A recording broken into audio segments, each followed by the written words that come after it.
ஃபாத்திமா என்ற பெயரை சொன்னவுடன் தம்முடைய பெண்களுடைய உள்ளங்கள் எல்லாம் தாழ்ந்து விட வேண்டும். அவ்வளவு பெரிய கற்புக்கரசி.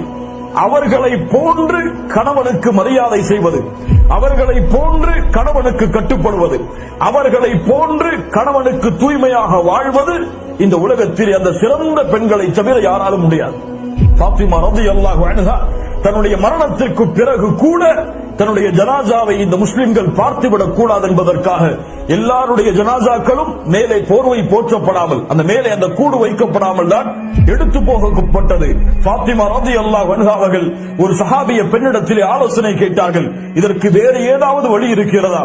இப்படிப்பட்ட நிலையில் கூட எம் உடலை யாரும் பார்த்துவிடக் கூடாது, அந்த உடலுடைய வாகை கூட அதனால் மேலே ஒன்று போற்றப்பட வேண்டும் என்று, தன்னுடைய ஜனாசா இப்படித்தான் போற்றப்பட்டு எடுத்துச் செல்லப்பட வேண்டும் என்று அறிவுரை செய்தவர்கள் ஃபாத்திமா ரலியல்லாஹு அன்ஹா. அல்லாஹு அக்பர்.